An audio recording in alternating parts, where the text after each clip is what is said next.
আসসালামাইকুম। Hello everyone, it's me তোমাদের নোয়া খেলাম রাতে। সবাই কেমন আছে? আশা করি ভালো আছো। আলহামদুলিল্লাহ, আমিও ভালো আছি। আজকে একদম সকাল সকাল ঘুম থেকে উঠে ছাদে চলে গেছি। ছাদে যাওয়ার পরে গাছের ফুলগুলো দেখে তো আমার মন একদমই ভালো হয়ে গেছে। আমি একটু শ্যুট নিলাম।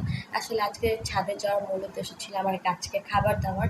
অনেকগুলো দিন হয়ে গেছে বৃষ্টির কারণে আমরা গোলাপ গাছগুলোর ভালো করে কোনো পরিচর্যা করা হচ্ছে না, সেগুলোকে কোনো খাবার দেওয়া হচ্ছে না, যার কারণে আমার গাছের গ্রোথ একেবারে নাই বললেই চলে।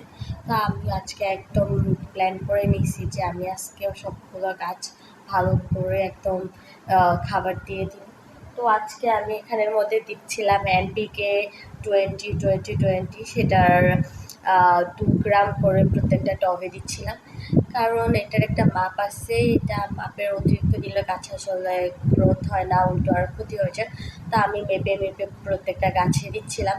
এর ফাঁকে আমিও সকালের নাস্তাটা আমার গাছের সাথে করে নিছি। আজকে যাদেরকেও খাবার দিছি এবং তাদের সাথেও আমি খাবার খেয়ে নিছি, এরকম আর কি। আসলে প্রকৃতির কাছাকাছি চলে আসলে কেমন যে একটা প্রশান্তি পাওয়া যায়, এটা যারা বাগান করে তারা একমাত্র ফিল করবে।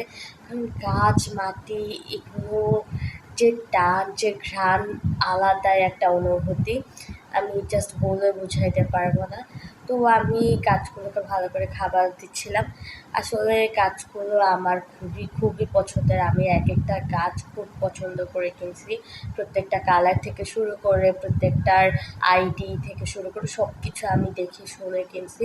কারণ গোলাপ আমার খুবই ভালো লাগে। আমার এই বাগান করাটা শুরু হয় গোলাপের জন্য। কারণ আমি গোলাপ খুবই খুবই পছন্দ করি। তা গোলাপের পছন্দ করার কারণে আমি কয়েকটা গাছ লাগাই। ও কয়েকটা থেকে আমার আস্তে আস্তে আস্তে আস্তে শুরু হয় এই বাগানের যাত্রাটা। এখন আমার বাগানেও অনেক রকম গাছ আছে, যদিও এখন আমার গাছের গ্রোথগুলো খুব ভালো না। ইনশাল্লাহ একদিন আমার পুরো ছাদে একদম গাছে ভরে যাবে, আর তাদের গ্রোথও হবে অনেক, মাশাআল্লাহ।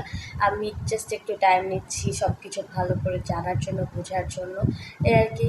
তো আমি এই ফাঁকে আমার আন্টি আসছিল, উনি আমার আপুর জন্য আমরা পাঠাবো। তো আমি ভাবলাম যে ছাদ থেকে পেরে দিয়ে, আমাদের তো অনেক অনেক বেশি, আমরা যা লাগবে আমাকে কমেন্ট বক্সে বলে দেবো, সবাইকে একদম পাঠিয়ে দেবো, শুধু কুরিয়ার চার্জটা আপনাদের, এই আর কি। তো ভিডিওটা এই পর্যন্ত, সবাই ভালো থাকবেন। আসসালামু আলাইকুম।